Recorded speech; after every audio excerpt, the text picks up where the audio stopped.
No to an RM4 zoning amendment. No to an official plan amendment. No to fully ignoring the City Council ratified Avenue Road Avenue study at 200 Ridley Boulevard, Toronto.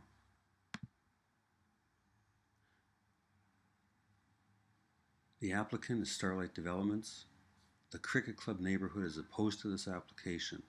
This is further to 100 signatories to the petition against this proposal and many opposing emails, voicemails, text messages to city staff and to Councillor Stintz, as well as the June 17th and August 12th NYCC Community Council meetings, item NY 34.98.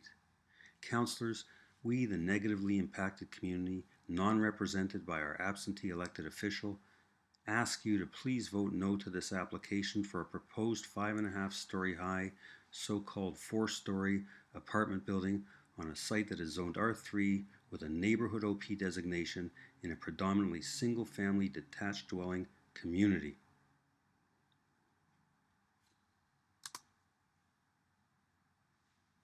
The following presentation provides rationale and evidence for Toronto City Council's consideration prior to voting on this draft bylaw at City Council on August 25th, 2014 or thereabouts. This presentation recommends that City of Toronto councillors should vote against this application by Starlight Developments. This 30-unit condominium, 4 stories but really 5.5 stories in height, might be used as a REIT. It might be designated a condominium instead of an apartment building for property tax purposes. Either way, it doesn't belong in this neighborhood. Thank you, councillors, for your consideration and support. There are over 100 people in our neighborhood who are signatories to a petition against this development in its entirety. There are no neighborhood supporters on record, to our knowledge, who are in favor of this proposal. This application pertains to a property that is zoned R3 in an official plan zone identified as neighborhood. However, this application likely requires an OPA because the site is not in an OP-defined apartment neighborhood zone. It's a neighborhood zone. Consequently, NYCC and the full council cannot vote on a partial submission if lacking the required OP amendment application. This application, as I said, pertains to a property that is zoned R3. Some RM4 zoned uses abut this site, but the significant urban character of this neighborhood gateway to the community is single-family residential. This site's uses relate to and reinforce the detached dwelling residences use across and to the east of it, not the apartments to the west of it. The staff report consistently rationalizes recommendations based on the erroneous linkage of the subject property to Avenue Road, rather than to reality, which is linkage of the subject property to the detached houses on Ridley Boulevard and the environs of the neighborhood. This application does not in any way follow the recommendations as approved by City Council in the Avenue Study for Avenue Road between Lawrence Avenue and Wilson Avenue, April 2008. This narrator sat on that LAC committee for the duration of the preparation of that Avenue study, so I may say firsthand that the proposal at 200 Ridley Boulevard is not in keeping with the Avenue study that was later ratified by Council. No intensification of use is allowed on the subject property in the Avenue study. Look at the map. This condition, to prevent over-intensification, inappropriate uses, and loss of the traffic-calming, heavily treed residential neighborhood character, extends along Avenue Road on both east and west sides, between north side of Joycey Boulevard to Carmichael Avenue, to the south side of Ridley Boulevard on the west side, and then up again from Joycey to just south of Wilson Avenue on the east side, just south of the Callis Real Estate Building. But until then, it's low-scale residential, heavily treed.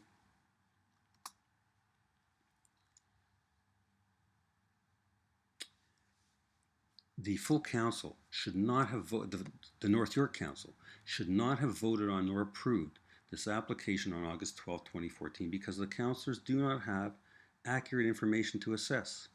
The consulting planner's report dates to 2012 and evaluates the original 20-unit proposal, which was earlier rejected by the community. No updated consulting planner's report for the enlarged 30-unit building, site conditions and impact, was prepared or provided to the city or community. The project architect's drawings are full of conflicting graphic information, and there are significant inconsistencies and or errors of omission regarding such features as trees, shrubs, lawns, retaining walls, walkways, sidewalks, driveways, detailed dimensions, contextual footprints of adjacent properties and buildings, driveways, corporate illuminated signage, rooftop signage, satellite dishes, HVAC rooftop units, rooftop cell, Wi-Fi transmission towers, play and patio features and furnishings, rooftop parapet heights and appearance, details of interior and exterior amenities. All these things are being touted and promoted to the community and to the city staff and councillors, but it's ill-defined and conflicting at times in the various drawings and documentation.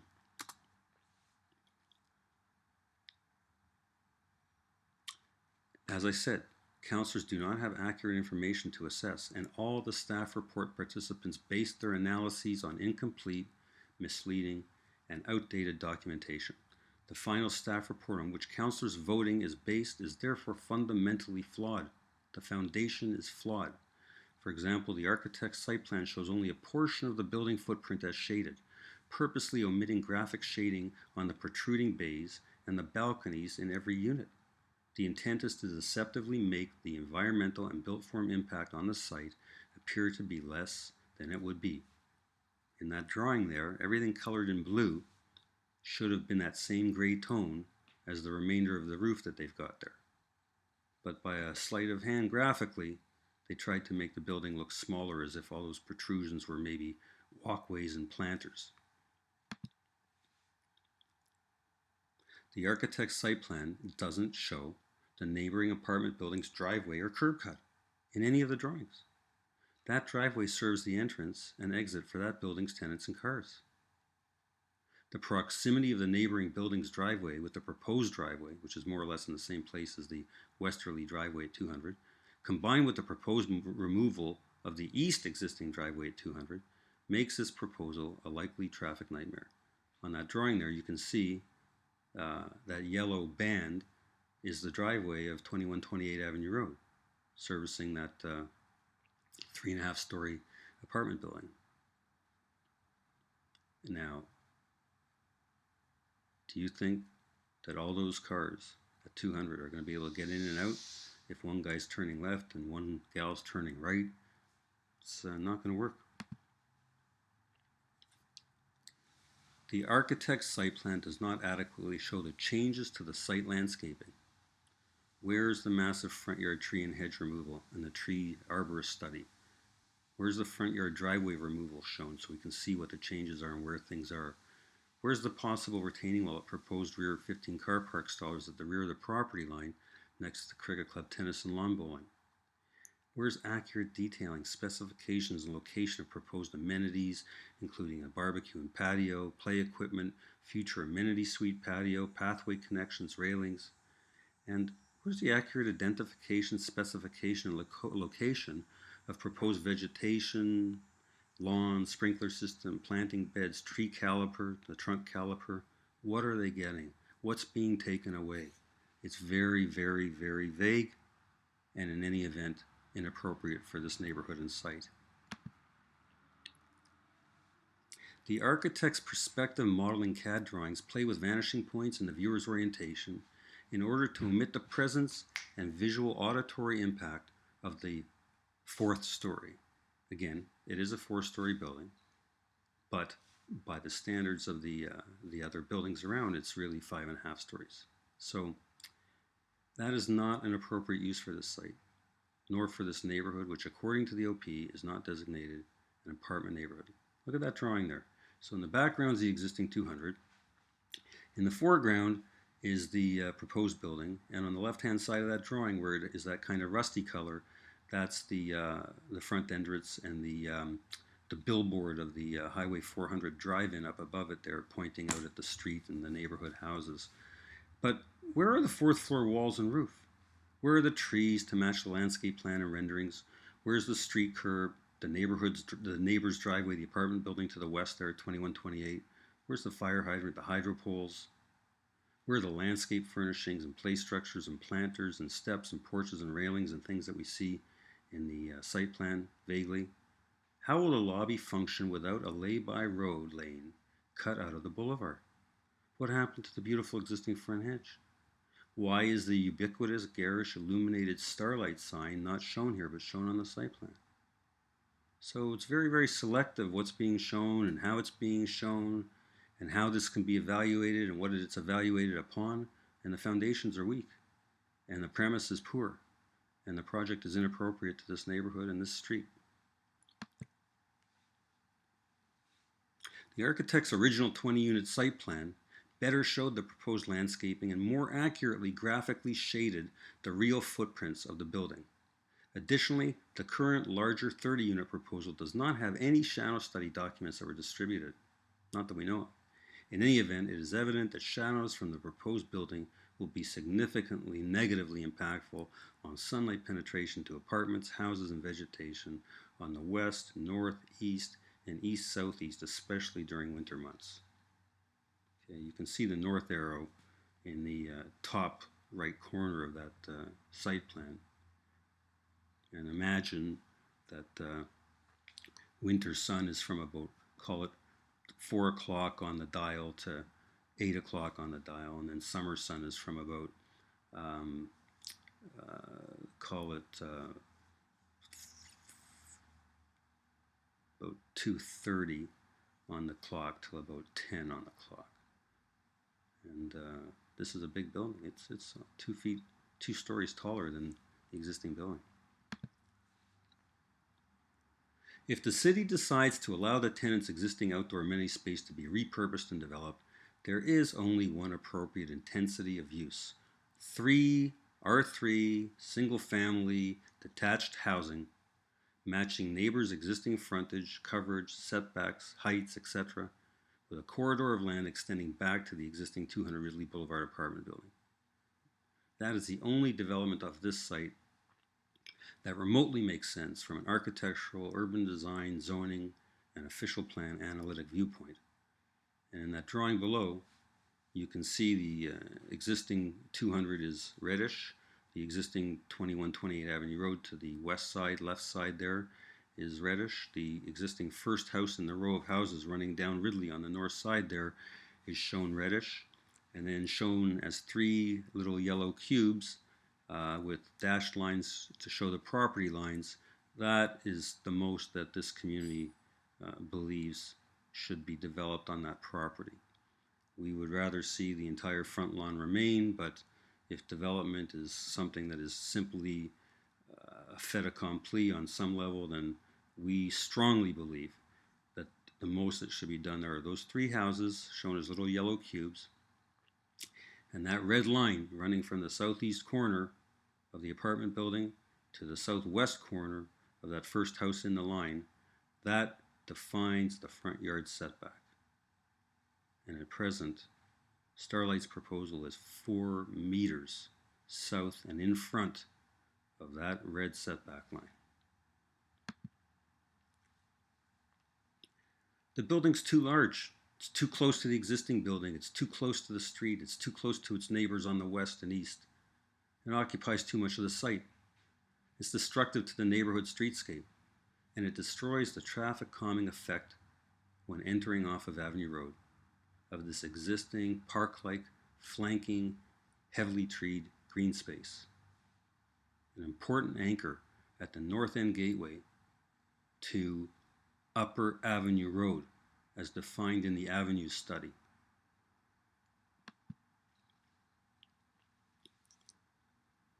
This building, the proposed building, towers over 200. It's actually 5.5 stories high, based on similar 8-foot-8-inch floor-to-floor heights of the nearby apartment buildings on Avenue Road and the existing building at 200. Now, nothing in the documentation rules out in the draft bylaw the rooftop installation of satellite dishes, signage, billboards, antennae, HVAC units. It's 10'6", 3.2 meters taller than 2128 Avenue Road, and it's 19 feet, 5.9 meters, taller, it's like 2 stories, taller than the existing 200 Ridley building. And you can see the building sections here. The red is the proposed building. The yellow are existing buildings. The top drawing, that yellow is 2128 to the west. And in the bottom drawing, that yellow is the existing 200. And imagine that new building is south of it. So it's completely, the 200 is now in shade the better part of the day on the north side, the south side, the east and west side. And instead we have this thing dropped into it. The proposed building and consequent loss of landscape green space does not meet zoning or OP criteria, nor is it good urban design. And what we've done here is we've superimposed their site plan and we drew their little outline in red. And over top of that is an aerial photograph showing Ridley Boulevard running towards Avenue Road. And in the background at the top right, you can see part of the cricket club, and up in the top center as well. And then to the west left-hand side of the drawing, you see some RM4 3.5 story apartment uses. And again, that does tie in to Avenue Road, but this property, 200, does not. It is the gateway property into the cricket club neighborhood off of Avenue Road, and a calming device for deceleration coming in off the 401 as well.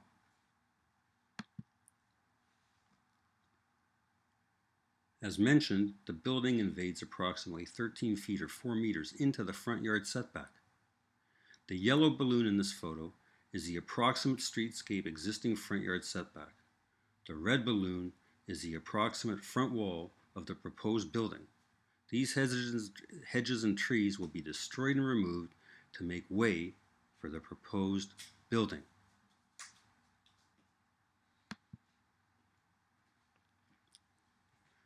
This destroys, this breaching of the front yard setback, that vertical plane, it destroys the streetscape's vertical plane, the massing, the rhythm, and the fundamental residential character. The invasive building footprint beyond the front yard setback in the drawing below is shaded in red. The proposed building's large glazed, that means windows, full glazing, like full windows, front entrance will be illuminated 24 hours a day presumably, and large windowed units with lights on or off overhang from above. Again, it looks like the billboard of the drive-in on the 400. This destroys the streetscape's lovely darkish nighttime character. We don't have bright lights on the street. It's got a certain nice, quiet, darkish, less suburban, bright character. The front entrance location and the absurd new traffic, parking, and site conditions will likely compel city staff to add a lay-by lane on Ridley Boulevard, which is shown with a blue pen line below in the drawing, to facilitate drop-off and pickup at the new lobby at the front of the building there facing south. A road widening? Our community says no to a road widening. The road's been okay since the mid-40s and never been an issue, so best leave well enough alone. The proposed building will create a traffic loitering nightmare. Consequently, the developer wants to further destroy the community's green spaces by introducing and proposing an unnecessary and out-of-place sidewalk on the boulevard out to Avenue Road from the east side of the subject property at 200 Ridley Boulevard all the way westward out to Avenue Road. This will involve wholesale destruction of on-site and neighboring mature trees and grassy boulevards. And due to increased traffic, this will almost certainly also lead to more destruction of the boulevard and character of the neighborhood gateway, with the possible construction of a future right turn lane at the corner onto northbound Avenue Road to relieve the congestion created by this proposed 30-unit apartment building. Now here's some points without images. The proposed building's north facade and garage door are too close to the existing building. Up and down, you hear that automatic door up and down, people talking, walking in, walking out. Car headlights will shine into apartments as they drive up and down the parking ramp. Can you imagine the cars coming up on a diagonal up the ramp at 12%, pointing those headlights into everybody's units. The new 6-meter wide driveway to 200 has insufficient width to accommodate drop-offs, pickups, and short-term parking, and will be a hazard. And imagine if an ambulance or a fire truck or something is coming along, or a wheel trans. There's no room to expand. 6 meters is bare minimum. To drive in and out of the new underground garage, drivers will have to execute a very difficult 180-degree turn on a driveway that is the absolute minimum permitted, 6-meter width, and with the minimum turning radius permitted. The proposed north 15 parking stalls behind the building, in between the building, the existing 200 and the cricket club, there's going to be 15 parking stalls with a driveway that doesn't have a turnaround at the end of it. So anybody who gets to the end of those 15 stalls, if there's nothing available, there's nothing to pull into, they've now got to execute a 3 or a 6-point turn to try to extricate themselves from that dead-end aisle. We're going to have backups, idling, aggravation, accidents, and noise are all likely to ensue. Look at these. These are beautiful pictures of the bucolic character of the back of the building. And to the left there, you can just make out the chain link fence of the cricket club tennis courts. And then a little further up on the left side there is the lawn bowling pitch. So the north proposed 15 parking stalls and driveway and the retaining wall, you can see there's a berm there. From the tennis court down to the 200 underground garage slab looks to be about 4 feet or something. So there's going to have to be a retaining wall at the edge of the cricket club property line there so that the pitch, lawn bowling pitch and the tennis courts don't fall into the driveway of these proposed cars, because they're certainly not going to park cars on that steep an angle. They're going to want to put in a retaining wall and have the cars more or less flat to grade. So excavation, construction, retaining walls, that may damage the cricket club, and that'll end up being borne by the rents on the tenants somehow, one way or the other, or by cost of units to the REIT by investors on the other property, who knows. Garbage collection will be complicated, noisy, difficult, bothersome, intrusive, and an obstacle due to the removal of the U-shaped driveway at the front of the building and one of the road curb cuts, and due to refuse storage access and backing up and increased site density, 30 more units. Driving into and out of the property will be very difficult, especially, as we've mentioned, given the neighbor's existing driveway location, and street parking is almost certainly going to become a neighborhood complaint. The parking garage existing at 200 has been in disrepair for years. The problems will only grow with another 30 units on the site. Bike storage is uncontrolled now, and the problem will get worse, only it will extend to the outdoors by the front entrance as shown on the proposed site plan and at the proposed rear outdoor bike racks. It's a problem in the making. Traffic at every level, the parking of the traffic, the movement of the traffic.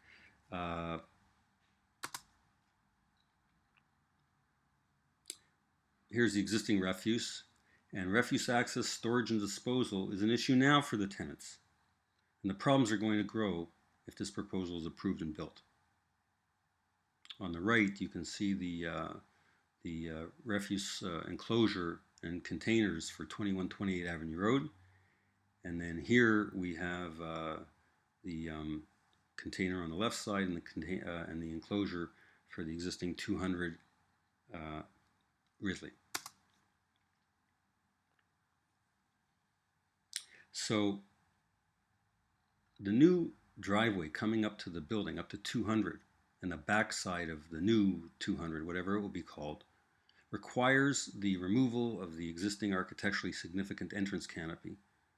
And to add salt to the tenants in the neighborhood's wound, they then define the new canopy as somehow a gift and an amenity to the tenants. Well, they have to take off the canopy, so why would you call the new canopy an amenity? But I digress. In any event, the road will ruin the existing planting beds and mature trees along the building's west facade. It will be closer to tenants' windows and will be more disruptive, especially given the loss of the through drive second curb cut and exit from the existing U-shaped driveway with 2 exits out to Ridley Boulevard. Headlights and taillights going up and down the parking ramp will shine into the tenants' windows. You can see it here. Look at those 2 red lines. That's a car coming up from the underground right there, shining into units. It will be much broader than that, actually. And if you have cars going in 2 directions, you've got red lights, you've got yellow lights, white lights. Okay, and then you can see the 2 driveways side by side in the right-hand photograph. How are 30 extra units with cars and bikes and people and what have you turn left, turn right, people backing up to try to get onto Avenue Road, southbound, northbound?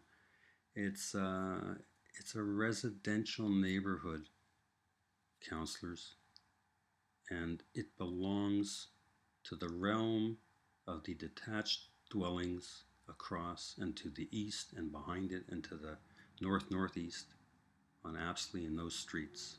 This should not go ahead.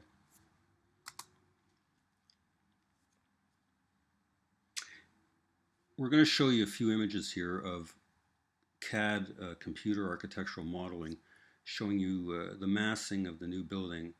And you have to remember all those hedges that you see in the front here on the 200 side of the street of Ridley there, they won't be there. Some of the drawings show some kind of vegetation, but that it won't be that, and if it's something like that, it's a long way off, but it still won't be that.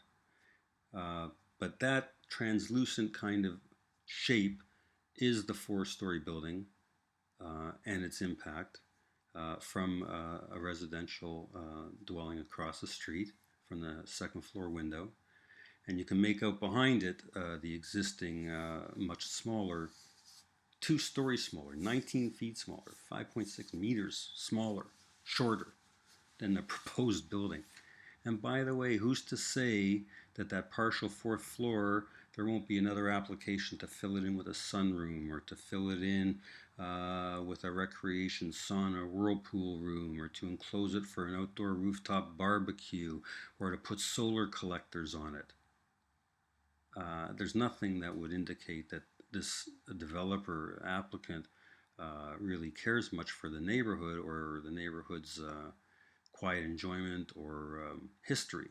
So that's why the neighborhood raises all these possibilities of what could happen to that already nominally 4-story, actually 5.5-story building.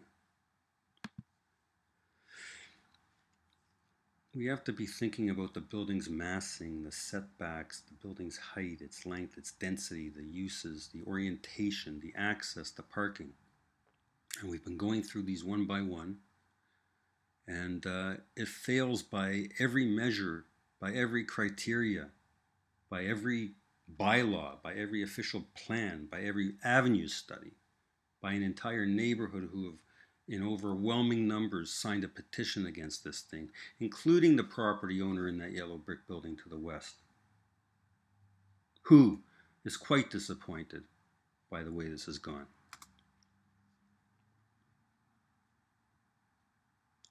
So we're looking southward now. There's the, on the right there, you see the driveway going in and out of 2128 Avenue Road. And where those cars are now on the 200 property, that would be in part a grassy boulevard with some trees and shrubbery, hopefully something. And then the driveway, which would be the back half of those cars going over 6 meters. And then you'd have a little planter and a few steps up and what have you. And then you'd have those units. So that's it.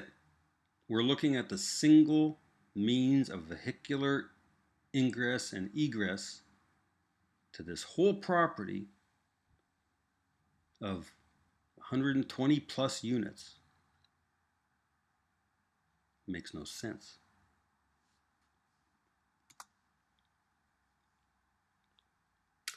That, we're looking obliquely on the left part of that building there, that's the north face of the proposed building. That's what the front of the 200 residents will be looking out at for the future if this goes ahead. And that little recess on the ground floor, that is the underground parking garage with the 12% grade ramp pointing up into the existing tenant's windows, with the door going up and down all day long, all night long, while people are trying to sleep 10 meters away, 30 feet away. Not to mention, if you look through that building, everything you see there, all those trees, the shrubs, the lawn, the kids playing soccer, the hedges, everything, flowers, it's gone.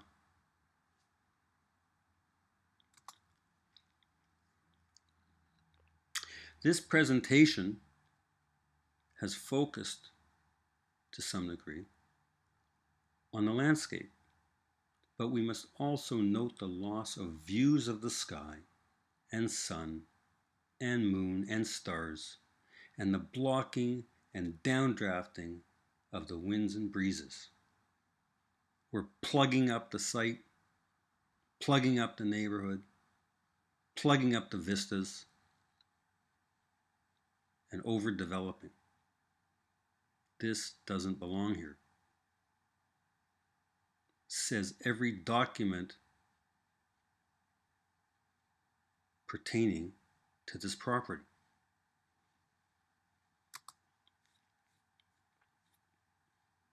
Again, look at the massing, the setbacks, the height, the length, the density, use, orientation, access, parking. This proposal is a blight on the streetscape. It's the bully of the boulevard.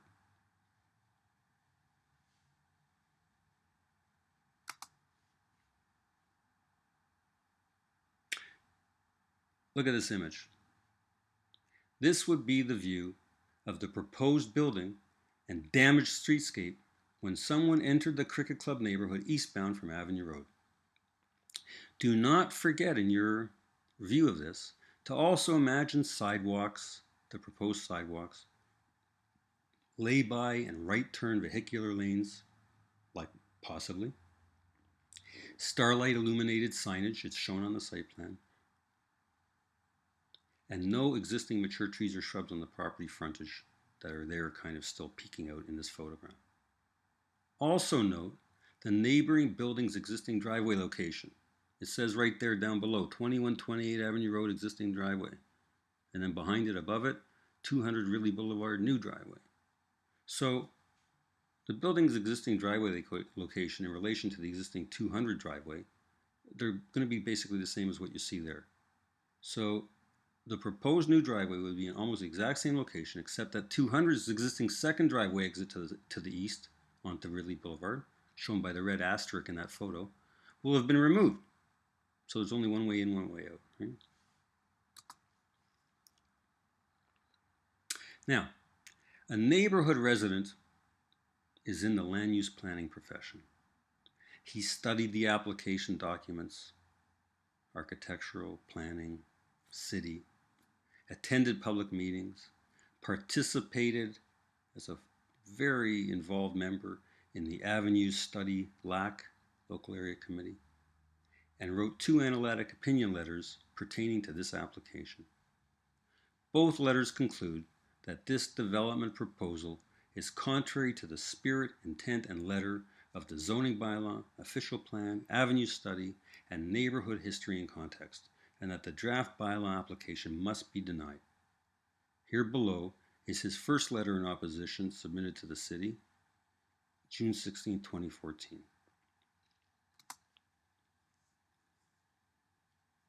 Now, this is the land use planning professional's second letter in opposition dated August 12, 2014, wherein he also complains about the unfair community planning process. Another neighborhood resident, is a practicing lawyer. She wrote a number of unanswered letters to Councillor Stintz, complaining about the unfair process that the councillor tacitly and overtly directed and permitted to occur regarding this zoning bylaw amendment, otherwise known as a rezoning, and what we believe should have happened, an official plan amendment. She is also of the opinion that this development proposal is contrary to the spirit, intent, and letter of the zoning bylaw, official plan, avenue study, and neighborhood history and context, and that the draft bylaw application must be voted down, hopefully, by city councillors. Here's one of her letters.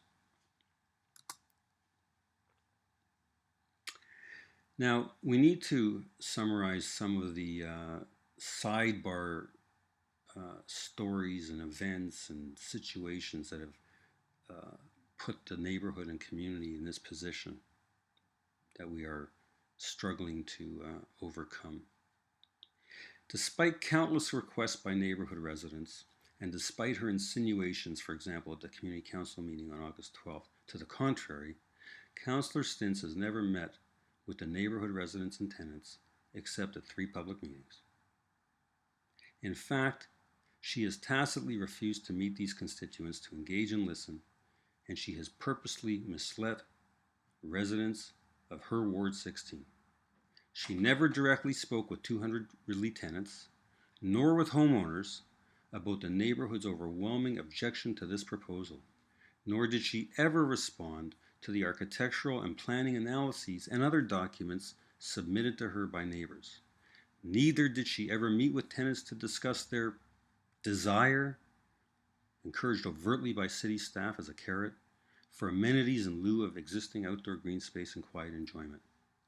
If North York Community Council, August 12, 2014 vote in favor of this development was made without any councillor's attention paid, nor time given to discuss relevant planning, documentation, and neighborhood contextual matters, partiality was evident.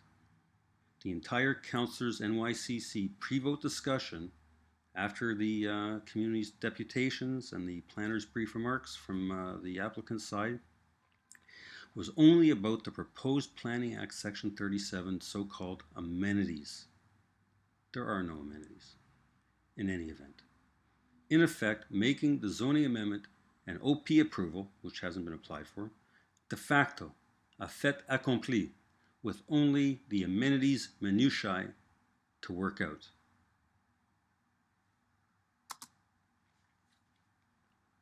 Councillors, there is much more that the neighborhood and broader community could point out to you.